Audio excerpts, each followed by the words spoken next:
Então, são 2 princípios inquebráveis lá em casa que eu ensino para os meus 4 filhos. Primeiro, não mintam. Se mentir é o castigo mais profundo. Por exemplo, a Júlia que já tem celular. Toma o celular para sempre. Já foi, mentiu, toma o celular para sempre. Se ainda está na idade de tomar palmadinha, como os menorzinhos, vai tomar uma palmadinha. Mentira, eu não admito. E segunda coisa, que desprezem ou diminuam os outros.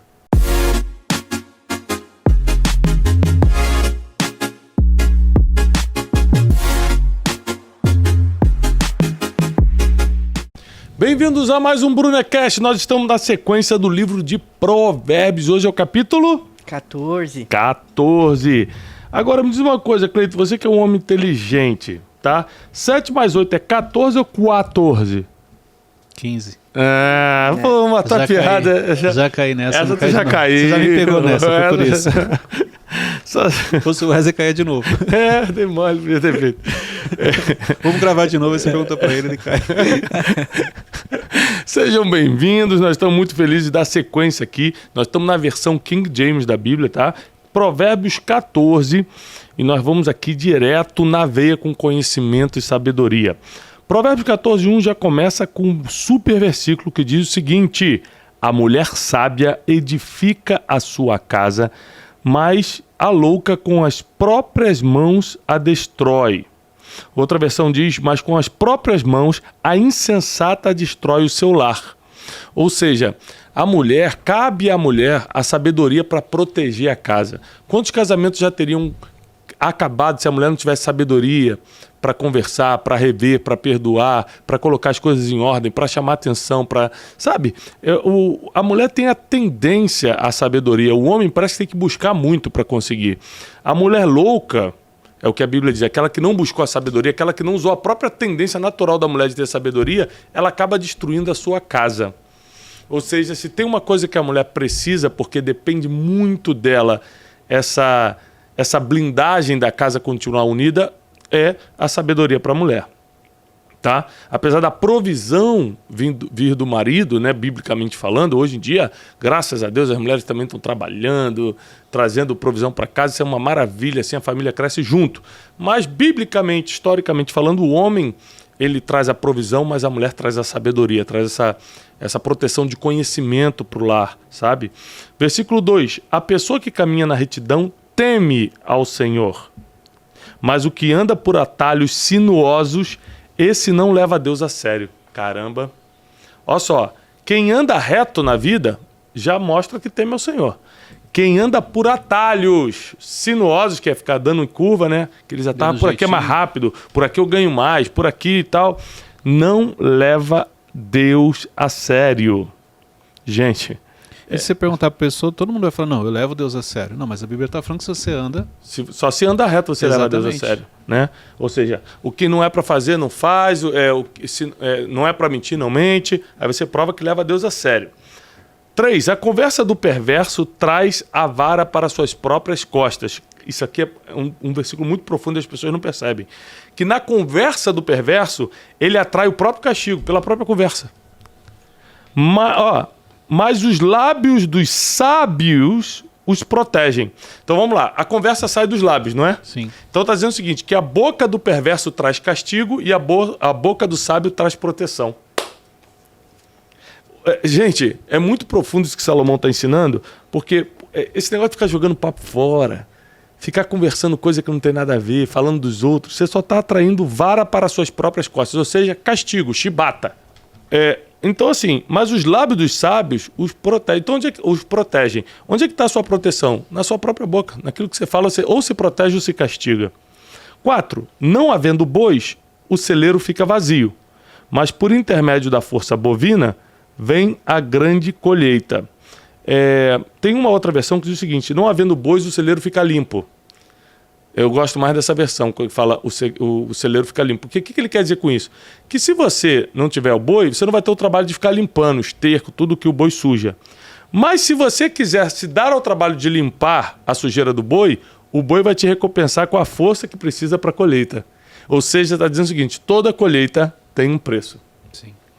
A testemunha verdadeira não usa de ardis, ou seja, de esperteza, mas a falsa transborda em mentiras.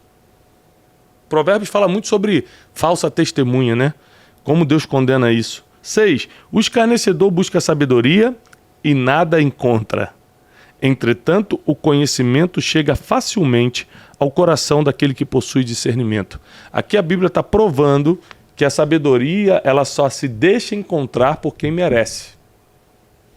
Poderoso, né? Porque, por exemplo, o escarnecedor, ele até tenta buscar sabedoria. Ele já entendeu que é importante, ele só não encontra. Porque no caso ele usar, vamos dizer, para coisas negativas, coisas ruins. Exatamente. Então, ele não consegue encontrar. Exatamente. A sabedoria, ela procura o coração que está realmente preparado para recebê-la. 7. Foge da presença do tolo, porquanto nele não encontrarás qualquer sombra de juízo e bom senso. Foge da presença do tolo, porque nele você não vai encontrar nenhuma sombra de juízo e bom senso. Então, se você olhar para o contrário, corre para a presença do sábio, porque nele você vai encontrar juízo e bom senso. São duas coisas que Deus está te aconselhando a ter. 8. A sabedoria da pessoa prudente é discernir o seu próprio caminho, mas a insensatez dos perversos é absolutamente enganosa. A sabedoria do prudente é discernir o seu próprio caminho. Isso aqui é muito importante, porque a gente adora julgar o caminho dos outros, mas às vezes não discerne o nosso próprio caminho. Você adora falar que os outros estão enrolados, mas não vê o quanto a gente está enrolado em várias áreas da vida. Você adora falar que o outro errou, mas a gente não vê o nosso próprio comportamento. E a Bíblia está falando que o sábio discerne o próprio caminho, não é o caminho do outro, não. O caminho do outro, cada um dá conta de si. O próprio caminho. Versículo 9. Os insensatos zombam do mandamento de reparar o pecado cometido. Caramba, isso aqui é muito verdade. Os insensatos zombam do mandamento de reparar o pecado cometido. Mas entre os justos, há humildade e correta atitude. O que é isso aqui? Errou, vai lá, pede desculpa. Se arrepende. Aí o insensato fala, não sou bobo. Ninguém descobriu que foi eu que fiz, não vou lá confessar não. Né? O insensato, ele zomba do mandamento que diz que você tem que reparar os seus pecados, pedir perdão, se corrigir, ir lá, reparar o erro. Mas os justos têm humildade suficiente para terem atitudes corretas. 10. Cada coração conhece bem suas próprias mágoas, e da sua alegria não participará o estranho. Ou seja, como o coração, cada um aqui sabe as mágoas que tem, a gente se fecha para certo tipo de pessoa, mas acaba que, porque a gente se fechou muito, a gente também acaba abrindo nas alegrias para outras. E aqui a gente comete um erro. Porque a gente só deve celebrar com quem pagou o preço para chegar até aqui com a gente. Senão você celebra com a pessoa errada, e a pessoa que não pagou o preço para estar contigo na celebração, o que acontece? Ela tem uma facilidade muito grande de trair depois. Porque ela já pegou a época boa, ela não pagou preço nenhum, então para ela é muito fácil pegar um segredo teu e espalhar, fazer uma fofoquinha com o teu nome.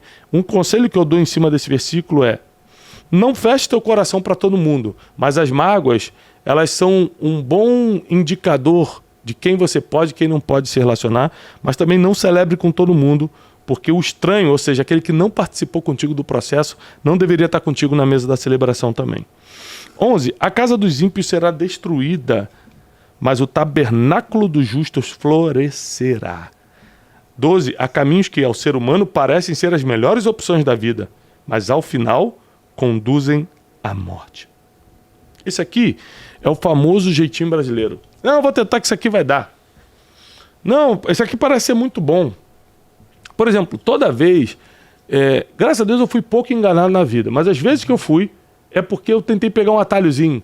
É que tem 3 empresas, e essa aqui tá tão mais barata, e essa aqui tá dando um retorno maior, e essa aqui, sabe quando você vai na facilidade? Se arrebenta. Porque é caminhos que ao ser humano parecem ser melhores, parecem ser opções melhores, mas no final conduzem à morte. Então eu posso te dar um conselho: não vá pelo atalho, não vá pelo caminho mais fácil, vá por aquilo que Deus está direcionando, aquilo que os teus conselheiros apontam, teus mentores, teus pais, teus pastores. Não dê um mole de se guiar pela facilidade, porque nessa vida não tem nada fácil. Mesmo no riso, a alma pode sofrer. Olha o versículo 13. E a euforia pode acabar em tristeza. 14. Isso aqui é verdade, né? Mesmo no riso, a alma pode sofrer. Às vezes você está rindo, mas por dentro está chorando. Os infiéis receberão o devido pagamento por sua conduta, mas o homem bom será regiamente recompensado. Ou seja, plantando bem ou plantando mal, você será recompensado. O incauto acredita que em toda informação que recebe, mas o homem prudente observa bem onde pisa. Esse aqui foi um erro que eu já cometi, inclusive recentemente. O incauto acredita em toda informação que recebe. O cara chega para você e fala assim, rapaz, estou ganhando 500 mil por mês. Rapaz, eu tenho uma empresa que não sei o quê, eu tenho uma filial em Miami. Eu já caí nessas. Aí você acredita no que o cara está dizendo, mas a Bíblia diz que o homem prudente observa bem onde pisa. Então, todo golpe que eu tomei foi porque eu fui incauto, ou seja, eu não fui suficientemente desconfiado para ir buscar o conhecimento e acreditei na informação que recebi. Sabe o que a Bíblia está falando? Não acredite na primeira informação. Observe bem onde você vai pisar. É negócio? Manda teu advogado ver bem o contrato. É uma parceria? Lê bem todos os direitos e deveres dessa parceria. Não acredite no que as pessoas dizem de primeira. Vai por mim, vai por Salomão aqui, ó. Dá uma observada bem onde você vai fechar, o que você vai fazer, quem é essa pessoa que está te oferecendo. Vou voltar de novo. Tudo que é muito fácil, desconfia. Uma coisa que eu não aguento é quando vem assim, ó. Eu não penso em dinheiro, eu só penso em propósito. Eu falo, 71, já sei, vai me enganar. Ou então eu falo assim, eu tô aqui só para te servir, Deus mandou. Eu falei, já sei também, vai me enganar. Por que eu tô falando isso? Baseado em todas as pessoas que me deram problema. Ou seja, eu acreditei de primeira que era um homem de Deus, acreditei de primeira que só queria ajudar, acreditei de primeira que tinha isso, que tinha aquilo, me arrebentei. Então esse versículo aqui, infelizmente, já foi realidade na minha vida, mas nunca mais será. 17. A pessoa que se ira muito rapidamente faz loucuras. E o homem que vive tramando ciladas é odiado. Os incautos herdam a insensatez, mas o conhecimento é a coroa dos prudentes. Os maus haverão de se humilhar diante dos homens de bem, e os perversos suplicarão misericórdia às portas da justiça. Os pobres são evitados até por seus próprios vizinhos. Mas inúmeros são os amigos dos ricos. Lógico, você pode levar para o lado do interesse, do financeiro, que é, claro, né? O cara tem avião, tem barco, todo mundo quer estar perto. Mas também não é só isso, não. Riqueza de mentalidade. Riqueza de mentalidade, de comportamento, de generosidade, né? Às vezes, você está precisando modelar também. Então, assim, você tem que modelar quem está dando certo. Às vezes a pessoa que está na pobreza ainda não está dando certo. Todo mundo tem chance. Ainda. Então ela não atrai o tipo de pessoa que quer modelar para o futuro. Então os ricos atraem. Nem sempre quem está perto do rico é interesseiro. Muitos são. Mas às vezes é gente que quer modelar, né? É gente que quer... Por exemplo, quando eu fui nos primeiros jantares mais chiques assim, eu nunca fiz curso de etiqueta. Eu não sabia nem o garfo que tinha que pegar. Então o que eu fiz? Modelei, ficava olhando. Como é que o fulano vai pegar o garfo? Qual é o garfo? Qual é a colher? Então eles falam baixinho na mesa, porque o rico janta assim, ó. Aí você vai no restaurante popular e... Parabéns pra você! Ninguém quer estar perto. O Wesley lembrando, já fiz muito isso. Segredos da Mente Milionária, né? Fala isso. Ele fala que você tem que estar... Você tem que entrar nesses ambientes para saber como que as pessoas no nível sim, verdade, se comportam. verdade. Fala mesmo. T. Harv Eker, o cara que escreveu esse livro. Quem despreza o próximo comete pecado, mas bem-aventurado é quem trata com bondade todos os necessitados. Então, são 2 princípios inquebráveis lá em casa que eu ensino para os meus 4 filhos. Primeiro, não mintam. Se mentir é o castigo mais profundo. Por exemplo, a Júlia que já tem celular. Toma o celular para sempre. Já falei, mentiu, toma o celular para sempre. Se ainda está na idade de tomar palmadinha, como os menorzinhos, vai tomar uma palmadinha, mentira, eu não admito. E segunda coisa, que desprezem ou diminuam os outros. Isso eu não quero, não admito. Então, muitos erros eles podem cometer, que são crianças, são adolescentes, vão cometer, mas esses 2 são inadmissíveis, tá? E aqui diz que aquele que despreza o outro comete pecado. Ou seja, gente, quando você tenta ser superior a alguém, quando você olha com os outros com desprezo, quando você fala, lá a camisa que o cara está usando, quando você tenta qualquer tipo de diminuir os outros, né, você está cometendo pecado. Mas bem-aventurado é quem trata com bondade todos os necessitados. E aqui necessidade não é só de dinheiro não, tá? E o cara que é carente, que é chato porque é carente? Aí você, em vez de você desprezar o cara. Pô, o cara é chato, toda hora quer ficar contando, falando da vida, ele quer falar, ele quer atenção. Dá 5 minutinhos de atenção. Né? Não deixa abusar também não, da sua paciência não, mas dá um pouquinho de atenção. 22. Acaso não é certo que pecam os que tramam o mal, mas os que planejam o bem encontram amor e lealdade? Forte. Em todo trabalho dedicado há proveito. Meras palavras, contudo, conduzem à pobreza. Isso aqui é muito bom. E aqui no Instituto a gente preserva muito isso, né? Chega de ideia boa. A gente quer trabalho executado. A gente quer execução. Então, ó, todo trabalho dedicado, toda execução bem feita traz proveito. Meras palavras que vou fazer, tenho uma ideia. Aí tô sonhando. Isso só leva à pobreza. O que dá resultado mesmo é trabalhar, executando bem o trabalho. Os sábios são coroados com riquezas. Os sábios são coroados com riquezas. Você sabia que a maioria das coisas boas que eu tenho, Cleiton, Wesley, a maioria das coisas caras que eu tenho algumas coisinhas caras, a maioria delas eu ganhei. E eu, quando eu leio um versículo desse aqui, eu me encaixo, eu me vejo pelo menos. Os sábios são coroados com riquezas. Quantas pessoas chegaram e me deram um relógio que eu jamais poderia usar, falando assim, olha, Thiago, a sua sabedoria salvou minha empresa, salvou minha vida, meu casamento, eu queria te ofertar isso aqui. Cara, isso mexe muito comigo, porque eu falei, caraca, mesmo que eu tivesse para comprar, eu não teria coragem.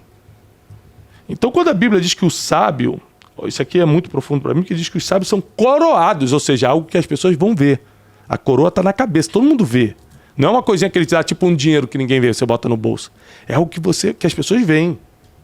Os sábios são coroados com riqueza, mas a recompensa do insensato são suas próprias tolices. Engraçado que você falou, e por estar embaixo da sua liderança, as coisas mais caras que eu tenho eu ganhei também. Aí. Eu acho que é o princípio. A Bíblia diz que a bênção vem pela barba de Arão e cai sobre todo o corpo. Né? Quando a gente está debaixo de uma liderança abençoada por Deus, e os princípios realmente são cumpridos, porque essa herança aqui não é uma hierarquia autoritária. Quando realmente tem princípio sendo cumprido, a bênção passa realmente, vai escorrendo por todo o corpo, significando toda a equipe. A testemunha que fala a verdade salva vidas, mas aquele que declara falsidades é enganoso. Aquele que teme ao Senhor é abençoado com todo o amparo e segurança, força e refúgio também para os seus filhos. Caramba! Isso é forte, hein? Quem teme ao Senhor é abençoado, ou seja, recebe o presente de Deus de ter amparo, segurança, força e refúgio para ele e para os seus filhos. O temor do Senhor é a fonte de vida e é capaz de nos afastar das ciladas da morte. Ou seja, quem teme ao Senhor sempre recebe livramento. Na multidão das pessoas que governam está a glória do rei. E sem o povo, o príncipe não é nada. Isso aqui é um ensinamento forte para a gente. Quem manda aqui no Instituto Destiny? Nossa audiência. A nossa audiência. Sabe por quê? O povo. É o povo. É bonito falar que é Deus. É bonito falar que sou eu que sou o diretor. Mas é verdade. Mas se você parar para pensar é o seguinte. Por que eu falo de sabedoria? Porque a gente já viu que isso é o que eu tenho autoridade de falar, que o povo escuta. Deixa eu subir agora um vídeo. Vou subir, eu que mando no meu Instagram, vou subir um vídeo de gastronomia. Vamos ver se quantos views vai dar. Agora deixa eu subir e falar um vídeo sobre processo, sabedoria para enfrentar o processo, para ver quantos views vai dar. Quantas visualizações. Ou seja, o que a Bíblia está falando é o seguinte, que na multidão das pessoas governa a glória do rei. Sem o povo, o príncipe não é nada. Ou seja, não adianta ter título, não adianta ter nada se o povo não está ali para escutar. Então, lógico que a ordem aqui, em tudo na minha vida, primeiro vem de Deus. Mas eu quero dizer o seguinte, onde é que está o governo do que a gente faz? Na mão do povo, na audiência. A gente, por exemplo, direciona o Brunecast em cima do que as pessoas precisam escutar. A gente sabe o que a nossa audiência precisa. E a gente monta os temas para isso. De acordo com os testemunhos, você continua seguindo naquele caminho também. Então, quando a pessoa... tem uma série na Netflix. Tem uma série na Netflix chamada Os Últimos Czares, ou Czar. Alguma coisa assim, o último Czar. Que fala sobre o último, imperador da Rússia. Que ele foi morto, ele e toda a sua família. 6 ou 7 filhos, cara. Foi cruel. Fuzilados, sendo reis, sendo imperadores. Porque ele não escutava o povo. Aí começou uma revolução, ele nem viu a revolução nascendo. Então, esse versículo eu aprendo o seguinte, não é só governar o povo, é escutar o povo para que você tenha realmente o governo. 29. A pessoa que se mantém calma dá prova de grande sabedoria. Olha que profundo. Mas o precipitado revela publicamente sua falta de juízo. Aí o comportamento, olha o autocontrole, olha o domínio próprio aí. 30. A paz de espírito é saúde para o corpo, mas a inveja corrói como câncer. Gente, quando você está em paz com Deus, você está em paz com os outros. Quando você está em paz com os outros, não fala mal de ninguém, não perturba a vida de ninguém, não inveja ninguém, você traz saúde para a tua vida, para o teu corpo. Agora, quando você inveja, quando você é rancoroso, não perdoa, quando você fala mal, quando você está na roda das fofocas, você está traindo câncer para a tua alma. Está aqui, está escrito. Ou seja, quem perde não é quem é invejado, é quem invejou. Não é quem é caluniado, é quem calunia. Você precisa entender que a sua saúde depende da paz que está aqui dentro. Preserve a sua paz a qualquer custo. 31. Oprimir o povo é ultrajar o seu Criador, mas o tratar com bondade o pobre é honrar a Deus. Tratar com bondade o pobre é honrar a Deus. Por meio da sua própria malignidade o perverso é derrubado. Os justos, entretanto, ainda que diante da morte, encontram consolo e esperança. Forte. Gente, o justo, ainda que diante da morte, tem consolo e esperança. Gravem isso. No coração do prudente habita a sabedoria, mas tudo que existe na alma dos tolos vem a público. A justiça engrandece as nações, mas o pecado é uma vergonha para qualquer povo. O servo prudente recebe as recompensas do rei, mas o que procede indignamente será alvo do castigo real. Gente, olha, isso aqui é muito profundo, porque nós precisamos a cada dia crescer em sabedoria. Nós estamos nessa série de provérbios aqui no Spotify, no Brunecast. Nós estamos hoje no capítulo 14, fortíssimo. Eu te recomendo a tirar um print agora, compartilhar com todo mundo, postar nos seus stories, me marca para eu poder repostar alguns. Pega o link aqui do Spotify desse episódio e manda para o máximo de pessoas, porque nós vamos até o capítulo 31 de Provérbios nesse estudo. Tá devagar, mas tá indo. Tá avançando. Tá avançando, já estamos no 14, né? Então, hoje foi muito profundo. Dá uma revisada, encoraja teus familiares, teus colegas de trabalho a escutar isso aqui, porque vai alinhar a vida de muita gente. Provérbios é um livro duro, que é um livro de correção. Sim. Mas só que traz resultado muito rápido para a sua vida. Eu desejo paz e prosperidade. Até o próximo Brunecast!